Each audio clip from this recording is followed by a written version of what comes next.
Hello, everyone. This is, I have to remember, Discovering Autism. And I have got a special guest today. And this is probably going to be a serial of different programs. But this is Carol Bird. Hello, Carol. Hello. And Carol and I have known each other for going on a year now, but it seems like a few lifetimes in a good... It sure does. It's what? It sure does. Yeah, it does. It really does.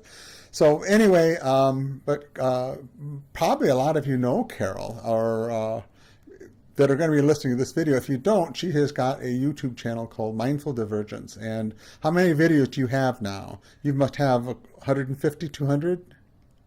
Yeah, I would say we're probably getting around the 200 mark. Wow. I'll get around there. I don't know. Yeah, and I also have to plug your book. You've got a book called, wait a second. Oh, I can hear you say it. I just went name blank. Name your book. The Son I Almost Gave Away. I'm going to smack you for that when I see you next. Yeah. I even have a signed copy of it.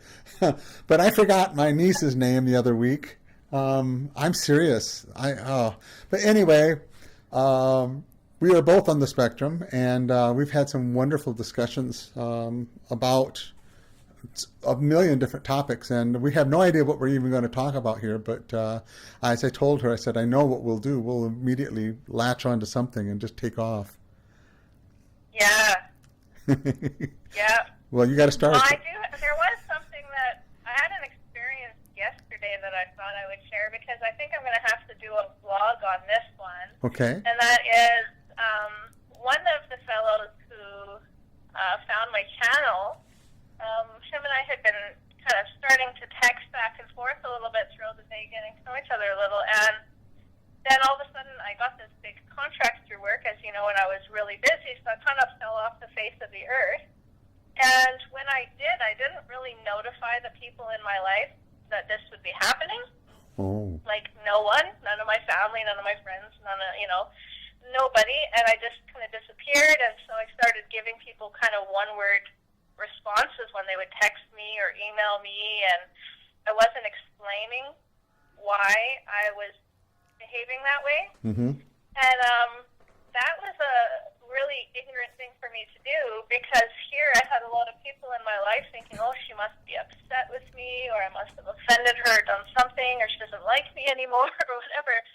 And this is the truth with autistic people, for the most part, we're so kind of wrapped up in one thing that we don't seem to see outside of that thing. It's like tunnel vision. And so what ended up happening was this one fellow, he had left a comment on one of my videos yesterday or the day before.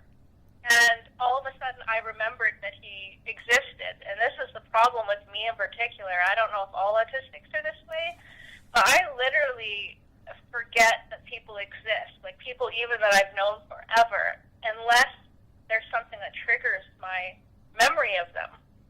I really do forget. Like, it's kind of sad, but because I don't attach to people, I forget them easily. And so he put a comment on my video, and all of a sudden I remembered he existed, and I hadn't thought about the fact that he had been trying to message me early on in the contract, and I wasn't responding. And then all of a sudden, it just hit me like straight in the gut. Like, I have not communicated one word with this person in like 6 weeks. And I just felt instantly so horrible.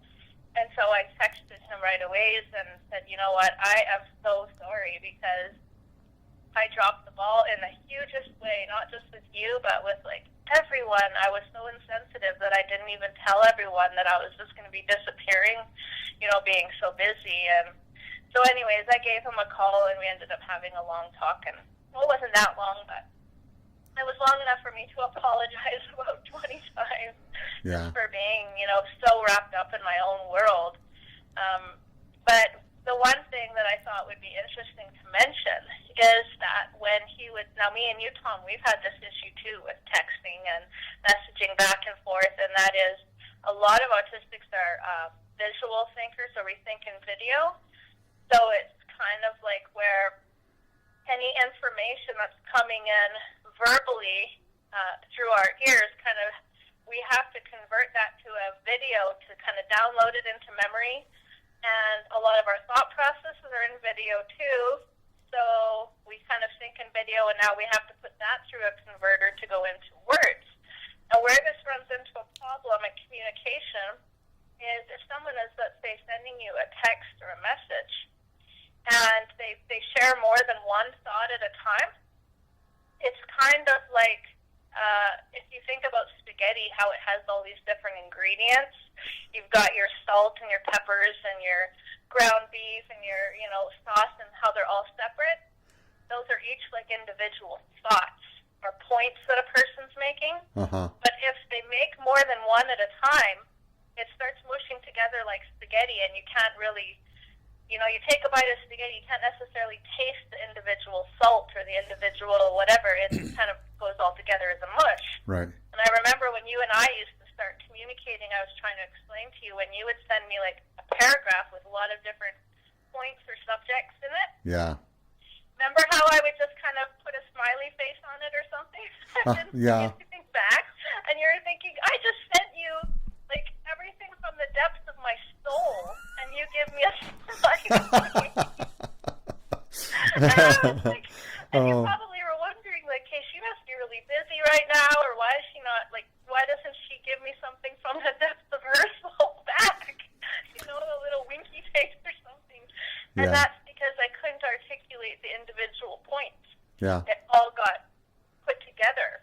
Yep. So him and I were talking about this on the phone yesterday, because he would send me all these long paragraphs, and making all different kinds of points. So one would be, how was happening with his work, and something with his daughter, and then asking me this question. And then by the time I'm done reading all of it, all of those videos are playing in my head together at once. So if he made 8 different points, it's like trying to watch 8 movies all at one time and to understand what's going on in any of them, and you can't. Right. So that's how I work. So for me, I was explaining to him, if he wants me to respond to any point that he wants to make, whatever it may be, he has to send me that one point, and that's it, and wait for me to reply. And then he can make his next point, and then wait for me to reply, because if it's more than 1 or 2 points being made at once, I'm not capable of separating those and responding, because it just mushes together in my head. Yep. And it takes so much energy to try to separate those ingredients and respond to them. Yeah. And I just am usually too overwhelmed to put in that kind of energy to do it. So that's what I love about back and forth dialogue when you're on Messenger. They can make a point, you can respond. You can make a point, they can respond. You can go back and forth, and actually you can have a really good conversation. Yeah. But if that person's not live and you have so much on your mind and you just tell them all of it at once, and they're autistic and they're a real visual thinker, they're going to have so much trouble responding to anything you say, because it's just going to become a big mush. And I feel bad for that, because people do like to send me kind of a lot of information when they interact with me. Like they want to tell me what's their background, what's going on, and then throw in a question, and then back to storytelling a little more. And I really struggle with responding to those kind of messages, because it's too put together. It blends all together in my head. So that was my yesterday. We had that talk, but I thought I was going to maybe do a video on that sometime about the importance of when you're interacting with an autistic, especially if they really do think in purely just video. It's so important to separate your thoughts and give them a chance to respond one at a time, instead of throwing a whole bunch of information at them at one time. Because, I bet a lot of people, the way that I reply when they send me long messages, they get nothing back. When they send me one-liners, they get a paragraph. And they probably wonder, like, what's the deal with that lady? Why is she like that? Yes, it's a good point. One of the things and you're fairly recently have discovered that you're autistic too, as far as, it was like a year and a half ago-ish, 2 years? Yeah, last, not this past summer, but the summer before. Okay. Okay. Yeah. And one of the things that I was just in the beginning of this year, in January, and of 2018, and every time I listen to when I'm talking with people, it's always interesting to the pattern that I'm finding is that I can relate to parts of what you say. I mean, it's like the idea of not being, the whole concept of limited, it's intense focus, but it's the scope of it can be if it's too broad. And I think that's why we do the routines and the things where we can control that information. Yeah. And it's just interesting how there are some fundamental similarities that I'm seeing in people with autism, but the variations are as unique as fingerprints. Oh, that is so true. Yeah. That is so true. Yeah, every autistic that I meet, it's like, and especially when I do these blogs, a lot of people will say, I kind of could relate on 70% or 90%, but then the other 10 or 30% of what you said, I'm so opposite. Like my issue with animals, I cannot connect to an animal. I don't really see a difference between a living animal and like one of my major stuffies that I sleep with at night, my big lineup of stuffed animals. Like an animal to me is almost exactly the same as a stuffed animal. Like obviously I wouldn't harm it, but I wouldn't harm my stuffed animals either. Right. But I wouldn't attach to a living creature any different than I would attach to one of my stuffed animals. It wouldn't matter how many years I had it. Well, most of the autistics that I'm in relationship with, they're total opposites in that area. Like they attach to animals, but they don't necessarily to people. Mm-hmm. And I am so completely on the other side of it with that. And that is one thing that people have to understand when you're dealing with any autistic person. It's no different than dealing with a neurotypical person. That's how different we are. Every neurotypical person is just so different with their personality and their preferences and their characteristics. And autistics are exactly the same way that way, where we're not just like cookie cutter people just because we're autistic. We're just as unique and different as any neurotypical person would be. Yep. Yeah. I recently did what I call my posters, where I just do something graphically on the computer, and it was the concept of, that people. It seems like the neurotypical community wants to look at everybody the same, and I had this idea of relating that to music, and it's like they're looking at the notes and they're not listening to the song, and that all these notes come together to create a completely different form of music, even though they're the same notes. They're unique as a song, and that's what that poster was trying to convey. And I think I kind of missed the mark on it, but I think the concept is still good, and that is, and every time I've been writing responses to questions on Quora, Quora, and that's one of the things if I see somebody overgeneralizing, that's the first thing I write about. Is like, okay, we're not all the same, blah blah blah, and no. So I don't know. I guess that's my attempt to try to get some information out there in the neurotypical world that that's the first thing you should think of. It's like, no, we're not the same. We're all not all the same. So. Mm-hmm. Well, there's so many generalizations that are not even close to accurate. Like I hear all of these ones all of the time. You can't be autistic because you make eye contact. I'm thinking, I haven't met that many autistics that can't make eye contact. Right. I mean, I would find for myself the ones that I know of personally, the nonverbals are the ones that struggle the most with that. And that's because their sensory overload is just so intense for them that that is a very, very intense contributing sensory input is eye contact. Mm-hmm. So the nonverbals, I find, for the most part, are the ones that struggle the most with that. But those that are able to carry on in conversation like what we are, there's very few that I've met that are not able to have eye contact. Yet this still seems to be such a big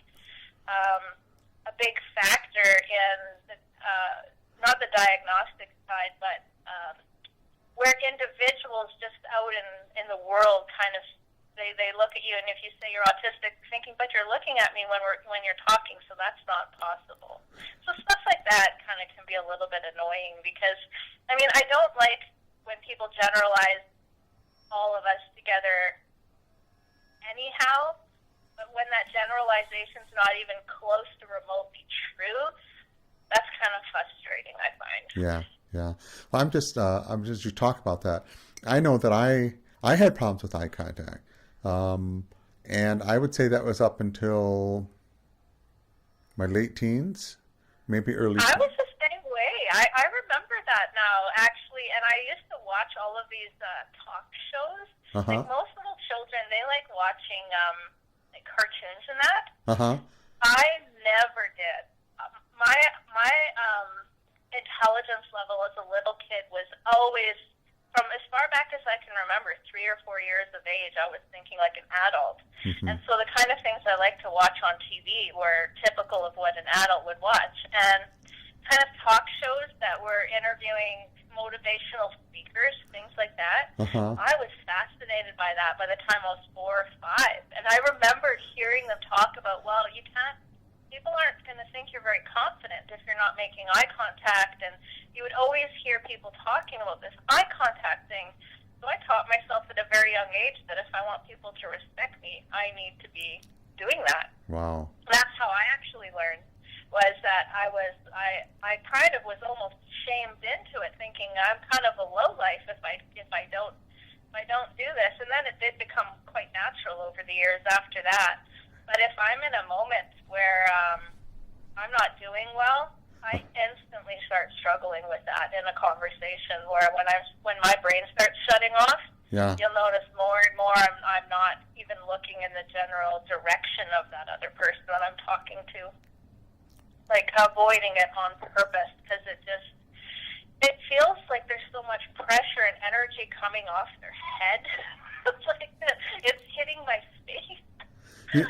Like, it's almost like looking at the sun. You know, you feel that the rays of that energy. It's not just the brightness; you feel the energy coming off of it. Yeah. And Yeah. that's kind of what it feels like for me, but not all the time. Only when I'm entering more into my sensory overload mode. That looking into a person's eyes feels like that kind of energy, and it's overpowering. I was going to say what I can remember. The reason I kind of remember the transition period for me was that when I was learning sign language, since you have to look at the face of your person you're signing to, right. It sort of got me into the habit of looking at people's faces. But you're not. I don't remember if I was that uncomfortable with people that were deaf, but I remember then trying to apply that to people that when I was talking to, and I can remember. To me, it was I think maybe it's sort of like the nonverbal communication or something that's going on.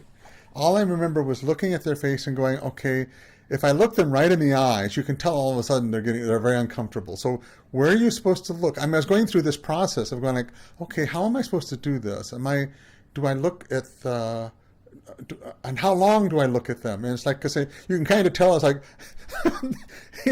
I get this image of Finding Nemo where Dory and Marlin are looking at each other, and she's kind of panicking because she's looking at him, and I mean that's the kind of feeling I had. It's like, okay, I think I'm looking at them too much right now. But I'm not looking at them, so now they're thinking I'm kind of weird, so I better look at them again. And it's like, but that was unnatural, and they kind of look at me like that's unnatural, and so I'll look away again. And I'd go through this process, and to where the conversation was so uncomfortable, it's like, yeah, okay, well, I better go now, and And that is such a clear autistic sign, is the energy and the thought process that goes into communication. That's one big differentiation between a neurotypical person and a neurodiverse person is, for the most part, now not necessarily all, once again I don't want to generalize, but for the most part, a neurotypical person, they don't think about how they're communicating that way, like how long should I look at them or how long should I pause and look away, and they're not calculating out these steps in their communication. It just flows naturally. Yeah. Where with a neurodiverse person, we put in a lot of energy into paying attention to those little details, and that is part of that's just part of our day-to-day life, and eventually it does become kind of where we have it down. But then when we're learning something new, like what you were with the sign language, we have to really focus on trying to figure out, okay, what is the social norm in the deaf community, or how long to look, where to look, when to look away, when to pause, when to communicate. For the most part, a neurotypical person would kind of just naturally pick up on those cues as they're learning. They wouldn't have to put so much time into thinking about those parts of it. But that's where you can really see that neurodiversity coming out. Yeah. As I'm just thinking about this whole process. It's what I think I learned is that, or what I had to learn and go through the process of learning, was that how the timing. It's like when you're making a point, you can do direct eye contact. Like, okay, do you get this? And there's times when I'm thinking to look away, and I mean, there's part of the communication process is the eye contact. It's not literally to see them. That's another thing, is we're so literal. It's like, I look at something because I want to see it. I'm getting information from it. Well, what is this weird process of looking at each other then? Because I know you're there, you know I'm here. So there's something else beyond just us looking at each other. Well, why? And that's actually, on a deeper level, that's how I have felt about my whole life. Like, why am I here? What is the process? What are these processes? What does all this mean? Why do I do it? What's the right way to do it? What's the wrong way to do it? And everything I was processing in that kind of a light from all my earliest memories. Yeah. So, I know. And this is what's so strange, is that we can go our whole life and go, we're normal. Oh, I didn't ever think that about myself for one moment. Well, not for one moment did I ever feel remotely. And this is where maybe it's ignorance or pride, or I don't know what it was, but I thought that the rest of the world had a mental disability. I did. I felt like I was plopped here from outer space, and the outer space, like the planet where I came from, actually made sense, and the things people did there made sense, and I was plopped into a world that was really stupid. And I know that sounds so arrogant to say that, but as a little kid, I would watch people doing things, like other little children, that just seemed so bizarre to me. Nothing made sense. People hurting each other, picking on each other, playing with dolls. Like, the things that people did, I remember just feeling like I do not belong here at all. Like, I thought that probably a dozen times a day at least my whole childhood. Nothing made sense to me. I agree with the nothing making sense part. I'm just trying to think of how my thoughts varied. I had another factor too for me, I think, was that I'm still trying to figure this out, so maybe this isn't a complete sensible thought, but because of the dysfunction at home, I really do feel like the more I'm looking into all this, is that people may know on YouTube a woman named Agony Audie. Her name's Sarah, and she did a recent vlog on what do they call it, shutdowns, to where and I like she brought up the analogy, or the fact that people go through a fight or flight impulse when they're in a situation they can't control. Either you're gonna, but then there's another stage, is once you cannot either fight or flight, that you go to freeze, or that's where you go into a shutdown, to where it's like, yeah. And I think I'm starting to really wonder if I've wondered two things. Do I have alexithymia, that I really don't have a good connection with my emotions and feelings, or have I been in somewhat of a shutdown, or a combination? I don't know, but so I'm sort of going back through that process, and I think that affected because I thought I was wrong. Instead of, I was on the opposite side of you. I thought, okay, I'm not getting into this because I'm stupid. And that, it's, Yeah, no, and I definitely was thinking the other way. I That's had why I said I know it sounds so arrogant, but I was definitely looking at the world like it. I had those thoughts, though. I really did. I remember in Yeah. conversations going, I want to talk about this. This is something important, and you want to talk about what? Or, um, and I would I would just not want to be involved with people. I think that was, I was very happy being on my own because, like, no, I don't want to do that. I don't want to do any of that. I'm not into. Yeah, I eventually gave up. Like, I was always, as a little kid, trying to get into the adult conversations. You know, I'd be 7 or 8, and the adults would be in the living room talking. Of course, the kids are shooed away. Huh. The kids were doing such childish things. You know, I didn't want to do any of those things. I wanted to hear what the adults were talking about, and I had so much to contribute, but they would just shoo me away and silence me and say things like, well, we didn't ask your opinion and whatever, and it was really hurtful. But so I didn't fit in either place. Yeah. The adults wouldn't let me join them, and the children, I would go crazy trying to participate in the things they were doing because it just seemed so, it didn't make sense, the things that they were doing. I didn't understand the concept of play. So I never understood the concept of play from what I can remember going back to about 3 or 4 years of age. Yeah. So I didn't fit into either camp. You know, that was a very lonely existence. Yeah. Because adults wouldn't take me serious and children were too boring. Interesting. Yeah. Yeah. Yeah. I know that we've come from a different perspective on that just because of Yeah. I think I say a lot of it was well, I mean, I think the fact was my father was mentally abusive. You know, I think that was the oppression was just so great that I was dealing with another whole level of survival in a way, which I probably is which is unfortunately some of the stories we hear about the other people that we know that are autistic and what they've gone through. It's I mean I feel grateful mine was what it was. You know. Oh yeah, my childhood it was horrific. Yeah. Horrific. Yep. And that's not uncommon. Well, unfortunately, it's not uncommon with children in general, I don't think. But it complicates the whole trying to make sense of the world if you're have the added autism factor in your life. Yeah. I remember thinking lots when I was little, and I mean, sadly, I still kind of think this way a lot, and I try to catch myself, but I used to think that, like, life was so much about pain, that's what it was about, that life is about pain, and trying to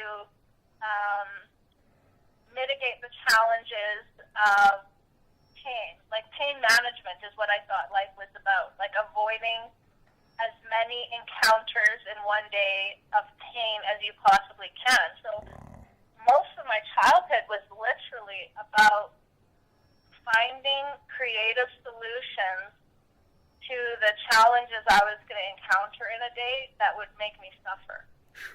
That's literally what it was. It was like being in war. Like, okay, today when my mom's going to try to wash my hair in the sink, okay, what can I be doing? What can I be thinking about that's going to be as minimal pain as possible? Because if I complain, well, then I'm going to get a beating, right? So I have to make sure that even though the hair washing is torture for me, if I complain, then there's going to be more torture after the hair washing, right? And so that's kind of what my childhood was like finding solutions to avoid as much pain in a day as possible. Which that's really, when you think about, quite sad to think your whole childhood is spent that way when it should be where you feel safe and nurtured and it's fun and you get to learn and experience and have relationships and friendships, and your home should be kind of like the safe haven for you. And for me, it was literally just navigating through painful moments and trying to avoid them. Well, that's my mother was the opposite of my father, so I had the Jekyll and Hyde experience of childhood, I guess, and that was, you know, it was two different worlds. I mean, I remember going with my mother and my sister, and I would take off to go see her mom, and Dad wasn't with us, and it was just like, and anytime Dad was around, and I mean, it was literally, okay, he's going to be home in about a half hour, and that's all you think about is, okay, now, how to get around. That's kind of what you're saying. That's just what was reminding me is, okay, well, how do I not upset him? How, work, and I had places I could hide that were, outside and go. That's what I did. I used to hide under my stairs all the time. It was so funny how we moved so much that the first thing I would do when I would go check out the new place is I would find where the stairs were to the basement and see if there was a place under there that I could call my own, like my own little hub. That was my safe spot. That was the first thing I did, run to where the stairs are and see if there was a way to access the beneath of the stairs, because that's where I would hide all the time. That was like I spent a lot of my childhood, if I was at home, I was rather kind of hiding under the stairs. I'd make forts under there. I'd put blankets in there and make it my own little spot. Rather that or my room, but usually I was sharing a room, so that wouldn't work, because if one of my siblings were in trouble with, like my mom, Yeah. they'd be she'd be coming in to give them a licking, well, I would get one too, just for existing. So I knew I had to be alone, because then I would never get punished for something one of the other children had done. So that was kind of where I hung out. And so that's another whole issue unrelated to the autism, but how that complicated your life was just, that's so sad. I'm so sorry. It is. It really is. But thankfully, that kind of, when I was talking earlier about the visual thinking and how I can forget about people. Uh-huh. Well, the good thing about the way that my brain is wired is I'm so much in the moment that I kind of, unless I'm in a conversation like this where these things are coming up, they don't really ever, those videos don't really play in my mind much. I do have post-traumatic stress disorder, so I have triggers. There are things that will trigger a certain memory, and if it's bad enough and I'm in a situation where I don't feel safe, then it's going to get pretty ugly. But for the most part, I live in the moment. So if I'm talking to you, I recognize in the moment you exist, and then I can remember all of the things we've done and talked about and everything before. But as soon as I decide I'm going to, like right now I'm parked in the Walmart parking lot in my car. So it's kind of like you and I are all that exists, and the cars around me and the trees and all this beautiful hoarfrost on the trees. This is what's real to me right now. But when we get off the phone and I start driving again, if I start living in my head, some videos will start playing and those things will become real. But I'll instantly forget about you and this conversation. And it's kind of interesting because it helps me deal with all those traumas of my past, that my brain does work this way. Because for the most part, I forget. I really do. I forget all of those things that happened, and they become almost like not real. They're kind of I don't know.